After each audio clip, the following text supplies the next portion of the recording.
ধন্যবাদ sir. Thank you please. আমি একজন বাঙালি এবং আজকে আমি গর্বিত বাংলা ভাষায় আমি আজকে মানে বক্তব্য দেব। মাননীয় চেয়ারম্যান সাহেবকে ধন্যবাদ জানাই আমার পার্টি তৃণমূল কংগ্রেসকে, আমার পার্টির রাজ্যসভার লিডার মাননীয় ডেরেক ওব্রায়েনকে সংসদে একটি গুরুত্বপূর্ণ এবং বেদনাদায়ক বিষয় নিয়ে আমাকে বলতে দেওয়ার জন্য। স্যার, বিগত 7 মে থেকে 10 মে পর্যন্ত পাক অধিকৃত এরিয়াতে জৈশ ই মোহাম্মদের ঘাঁটিগুলো ধ্বংস করার জন্য ভারতীয় সেনা যে অপারেশন চালায় তার জন্য ভারতীয় সেনাকে কুর্নিশ জানাই। আমি আর্মি, বিএসএফ এবং সিএএফকে সবাইকে আমি কুর্নিশ জানাই। কিন্তু অপারেশন সিঁদুর আমার মহান দেশের একটা রহস্যময় সেনা অভিযান।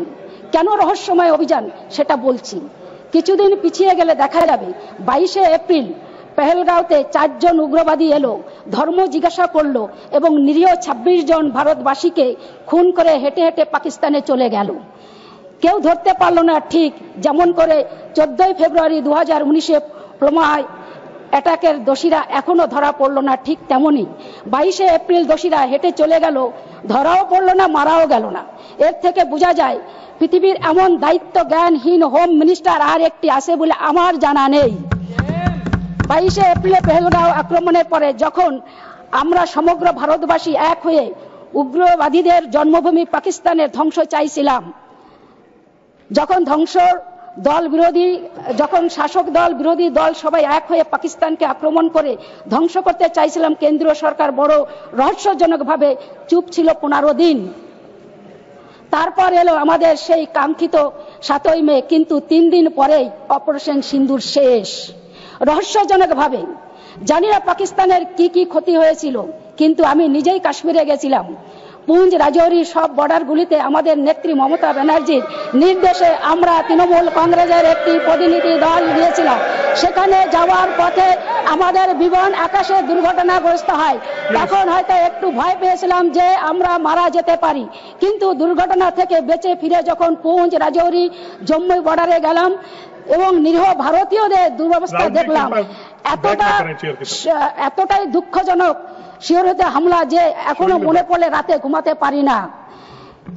আমরা গিয়ে দেখলাম ছোট ছোট শিশুদের নিরাপদ স্থানে রাখার জন্য প্রাপ্তবয়স্ক মানুষেরা ভীত সন্ত্রাস ছোটাছুটি করছে। যে ঘরে বাচ্চাদের নিরাপদ রাখার চেষ্টা করছে সেই ঘরে পাকিস্তানের শেল মর্টার এসে পড়ছে, সেই ঘরগুলোর ছাদ উড়িয়ে দিচ্ছে। একজন মাদ্রাসার বয়স্ক শিক্ষক শিশুদের নিরাপত্তা দিতে গিয়ে মারা যান, কিন্তু সংবাদ মাধ্যমে সেই শিক্ষককে উগ্রবাদী আখ্যা দেওয়া হয়। যে মানুষটা নিরীহ শিশুদের বাঁচাতে গিয়ে শহীদ হলো সে মুসলমান বলে তাকে উগ্রবাদী আখ্যা দেওয়া হলো। অপারেশন সিঁদুর দিয়ে পাকিস্তানের কি ক্ষতি করতে পারলাম আমরা জানতে পারলাম না রহস্যজনকভাবে। 140 কোটি ভারতীয় যখন 26টা নিরীহ মানুষের রক্তের বিনিময়ে পাকিস্তানকে জ্বালিয়ে দিতে চাইছিল, তখন মার্কিন প্রেসিডেন্ট ট্রাম্পের নির্দেশে চুপ করে যাব কেন? ট্রাম্পের কথায় ভারতীয় সেনারা সিজ ফায়ার করবে কেন? আমরা কি আমেরিকার গোলাম? ভারতে গরিমা নষ্ট হয়েছে এই সিদ্ধান্তে, মহান ভারতীয়দের মহান গরিমাহানি হয়েছে এই সিদ্ধান্তে। মনে রাখতে হবে 1971-এ ভারত পাকিস্তানের যুদ্ধের কথা। তৎকালীন প্রধানমন্ত্রী Shrimati Indira Gandhi, the iron lady, মার্কিন প্রেসিডেন্ট রিচার্ড নিক্সনকে কি বলেছিলেন যে আমেরিকার চোখে চোখ রেখে আমেরিকানকে হুমকি দিয়ে উড়িয়ে পাকিস্তানকে ভেঙে দুটুকরো করেছিলেন এবং 93,000 পাকিস্তানকে সৈন্যদের কোমরে দড়ি পরিয়ে পাকিস্তানকে পাঠিয়ে দিয়েছিলেন। ঠিক সময় সারা বিশ্ব মাথা নত করে ভারতকে প্রতি শ্রদ্ধা করেছিল।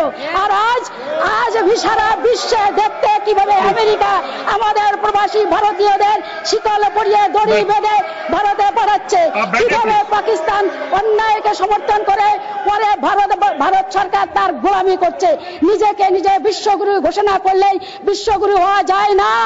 সিঁদুরের অপারেশন শরীরের ভিতরে শিরায় শিরায় থাকলেও সেখানে আজকে সিজ ফায়ার বন্ধ করা সেটা সাকসেস করা হয়নি। পরে ভারতের সরকার তার গোলামি ভারতীয়দের শিকল পরিয়ে বেঁধে দেশে ফেরত পাঠালো কিভাবে? পাকিস্তান নিজেকে সমর্থন করার পরে ভারত সরকার তার গোলাম করেছে, নিজেকে বিশ্বগুরু ঘোষণা করলে বিশ্বগুরু তাহা যায় না। এজেন্ডার মতন ব্যবহারের ফলে ভারত মাতা কাঁদছে। ও ভারত মাতার সন্তানরা, বিজেপি তোমাদের কি লজ্জা নেই? এবার তো এসব নোংরা রাজনীতি ছাড়াও ভারত মাতার সম্মান হানি হয়েছে, এবার তো থামো। দেশের সেনাকে প্রাণ দিয়ে রাজনীতি করা এবার তো বন্ধ করো।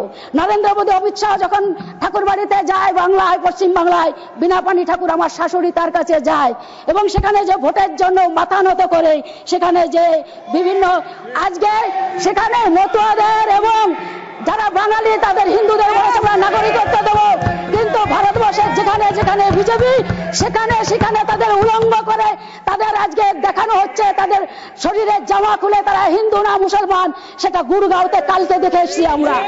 এবং সেখানে আজকে ভারতবর্ষের যেখানে যেখানে বিজেপি সরকার সেখানে মতুয়াদের এবং ওপার বাংলার মানুষ যারা হিন্দু যারা এসছে, যারা ভোটার কার্ড, আধার কার্ড, প্যান কার্ড সব আছে, তাদেরকে সুন্দরবনে নিয়ে বাঘের মুখে ফেলে দিয়ে এসছে যাতে বাঘে খেয়ে ফেলে দেয়। আজকে এবং একটা কথা বলবো যে ভারতের এখানে আজকে এখানে আমরা যে শান্তনু ঠাকুর যেখানে জানি না, এখানে আমার প্রশ্ন একটা যে Aadhaar card, voter card, PAN card সেখানে মতুয়া কার্ড বানিয়ে আজকে সেখানে আজকে রাজ্যে